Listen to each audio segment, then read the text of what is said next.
Hello everyone, welcome back to the Film Feast. My name is Sam Donchus, I am your host, and I have got some good news and some bad news. The good is that I have plenty of news stories to talk about, so much content in this episode, and that kind of leads me into the bad news, is that I won't be talking about Marvel or DC news just yet. This is still general news.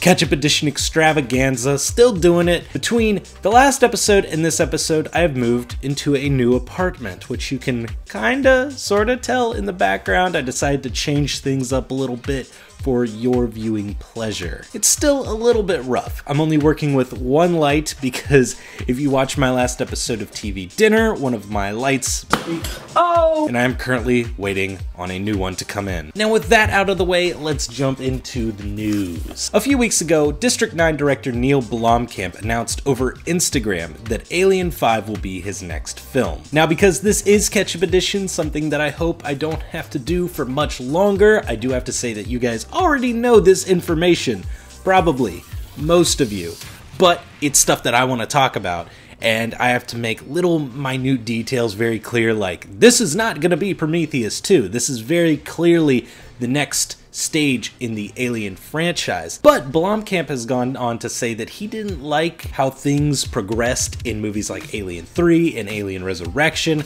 so this is more like a genetic sibling to Alien and Aliens. This kind of divided the fan base. While a lot of people hate Alien 3 and Alien Resurrection, much like Neil Blomkamp, a lot of others kind of just say, why don't they just progress onward from what some may consider to be mistakes of previous films, but still, they are the films. They are in there, and you can't just undo these movies. They're done. While Blomkamp has cemented the fact that he is a fan of the first two films, he's backtracked a little bit with his words, saying that he doesn't want to necessarily undo Alien 3 and Alien Resurrection, he just wants to do right by Alien and Aliens. One person who definitely agrees with this opinion is Sigourney Weaver.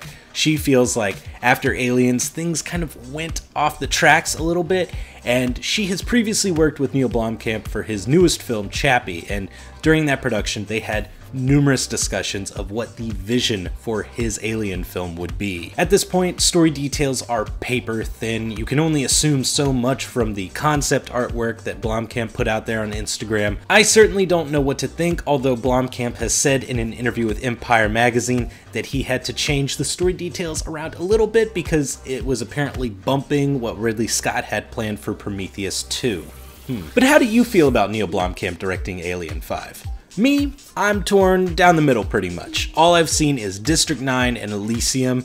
District 9 is pretty darn good. Elysium is pretty darn bad.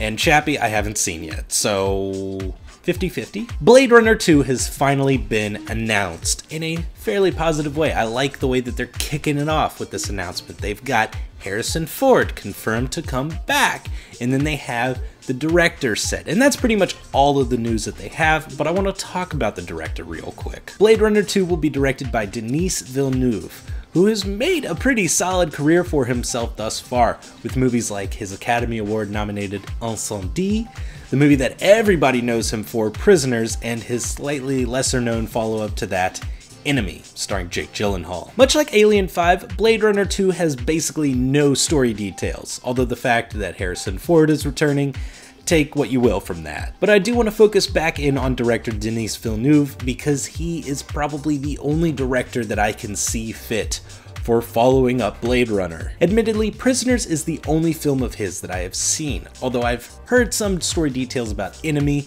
and mixing in what I know from that film with what I've seen in Prisoners, I could just see it happening. A movie that is just so iconic in its visuals, and its ideas, and its story, and its characters, and its unique sci-fi vision. You know, all of that coming together, then put in the atmospheric hands of a director like Villeneuve, it just works. It just works. I can't really explain it further than that. It just works. I want to talk about the Lego Movie 2, which originally had animation director from the first film, Chris McKay, directing. But now, the Lego Movie has a new director and a new title. Instead of the Lego Movie 2, it will be called the Lego Movie Sequel. But who's the new director? His name is Rob Schrab, and he's worked on some very funny television shows, namely Community and Children's Hospital, as well as The Mindy Project. Writers for the Lego Movie sequel, Phil Lord and Chris Miller, also the directors of the Lego Movie, put their full support behind Schrab. And Chris McKay, he will be directing the Lego Batman spinoff. And speaking of Chris McKay, he will also be producing the feature film adaptation of a beloved children's property. An Adventure Time movie. That's right, an Adventure Time movie is in the works. Adventure Time isn't just a kids show though. Millions of teenagers and adults alike have flocked to it because it's just an awesome television program. And it's probably going to be an awesome movie, especially now that Chris McKay is behind the producing team. Let's move on to a director by the name of Joseph Kosinski. While that name may not necessarily ring a bell immediately, he directed Tron Legacy and Oblivion, and he's got some more projects in the pipeline coming up, one of which is very interesting. Kosinski will be traveling to Vancouver later this year to shoot Tron 3. Tron 3. Let that settle in. Was Tron Legacy a huge hit? Not really. Did it sell a lot of toys for Disney? Nope.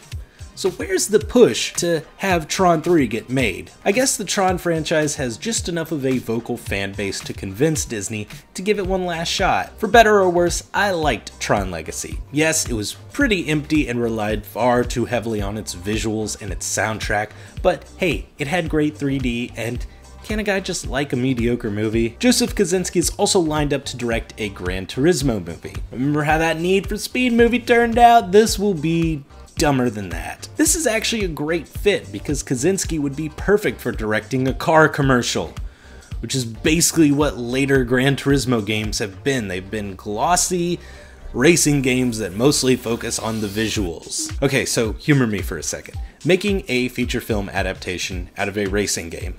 With Need for Speed, it was kind of justified because some of those games had vague, loose storylines, and the movie had a dumb storyline to kind of match up with those.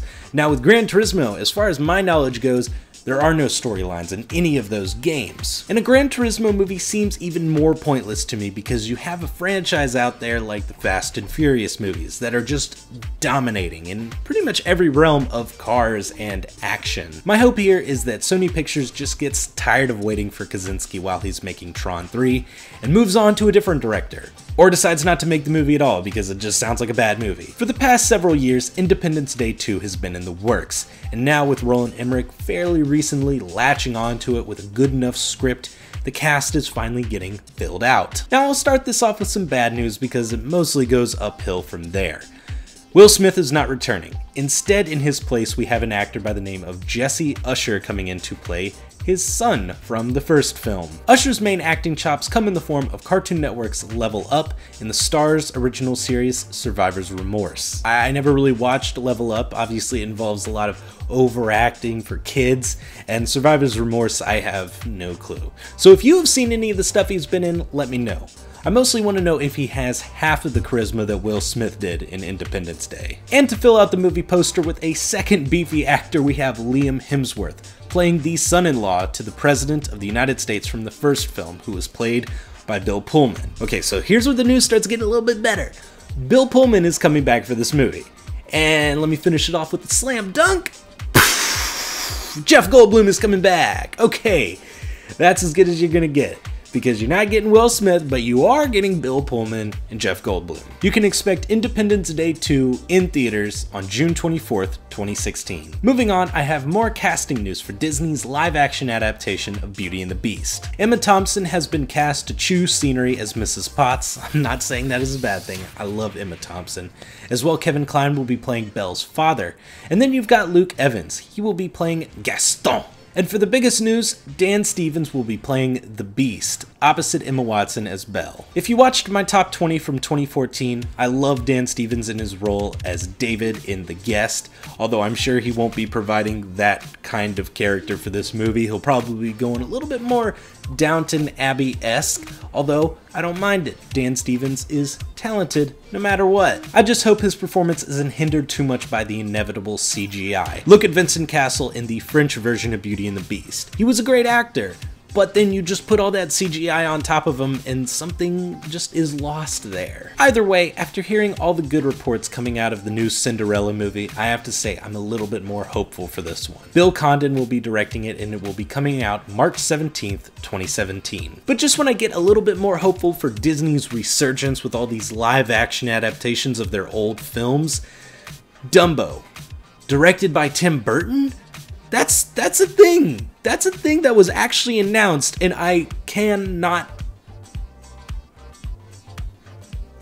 process that information. And that's it. That's all I'm really going to say about that story, because why? That's literally what my notes say. Why? Now for some somewhat somber news. Director Genndy Tartakovsky has left the CGI Popeye movie. As some of you may remember from last fall, a demo reel was put out there, kind of showing what Tartakovsky's style would be and how the humor would play out. It looked pretty good, and while I have no real interest in a Popeye movie, if Tartakovsky would have been behind it, I probably would have seen it. Samurai Jack, the short-lived Clone Wars series, not the CGI one, the 2D animated one. And Hotel Transylvania, which was a huge surprise for me. Genndy Tartakovsky is just talented, and the fact that he's leaving this project is a bit of a bummer. He put out there that Sony just had different ideas for the movie, ideas that he ultimately didn't vibe with. But luckily, Tartakovsky isn't letting that hold him back. He's moving on to an original idea called Can You Imagine? And I can't imagine that it's going to be good. And now for the final story, I've got Star Wars news. There's been a lot of talk about this Star Wars spin-off movie directed by Gareth Edwards. Mainly, what's it going to be about? Han Solo? Boba Fett? Yoda? No one's been able to really give us a definitive answer. And now a title's been announced, and it doesn't really lead us to any more of an answer. It's going to be called Rogue One. Is that going to be Star Wars Rogue One, or just Rogue One? From what I'm reading in press releases, it just looks like Rogue One for now. Although, if they can't market a Hunger Games sequel with the Hunger Games series, or Twilight, or Divergent, or the like, how are they gonna market a Star Wars movie? I don't know, maybe that's a dumb question, but I feel like just looking at that trend, they're gonna put Star Wars : in front of it. The only other official piece of news that we have about Rogue One is that Felicity Jones will star.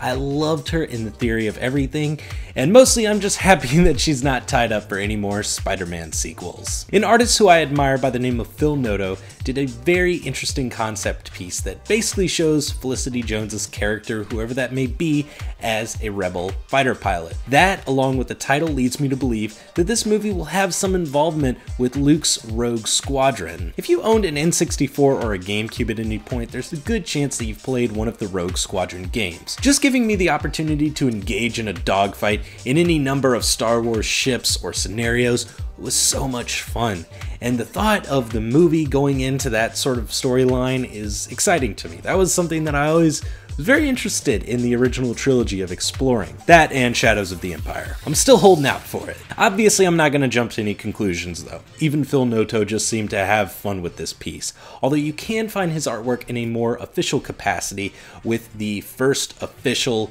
Star Wars post-trilogy comic book. But before I let you go, I want to backtrack a little bit. I've misreported and given you some false information. Back in August, I reported that Rian Johnson has been selected as the director and writer of Star Wars Episodes 8 and 9. The reality is that he is just writing the treatment for Star Wars Episode 9, but he will be writing and directing Star Wars Episode 8. That's official. That movie will be coming out on May 26, 2017. But who would you like to see direct Star Wars Episode 9? There's a rumor that Disney wants to bring J.J. Abrams back to direct that film, that Star Wars Episode 7 has been getting such great early screenings that they just want to let J.J. take the reins again. Personally, I'd like for them to wait a little longer and see what Rian Johnson puts out there, at least how he's performing on set, before they make any decisions, but they are a big company and these decisions do need to be made very early on. But anyway, that is it for me for this episode of the Film Feast. Thank you guys so much for putting up with another general news episode of Ketchup Edition Extravaganza. Hopefully, hopefully, I'm gonna be doing Marvel news for the next episode and then DC following that. And then finally getting back into the regular rotation of single news story episodes. That would be great. And then I can finally start watching the James Bond movies like I promised I would. Thank you guys so much for watching. I'll catch you next time. Marvel and Netflix have been filling out roles for this show, building the cast. So far they've casted Kristen Ritter as Jessica Jones, the titular character. An actor by the name of Mike Coulter will play Luke Cage, and David Tennant will be playing a character by the name of Kilgrave. That's only because these are the subjects that I really want to talk about. 13 news stories, none of which include Marvel Studios or DCWB. Those two studios have just so much news coming out of them that they will be getting their own respective episodes.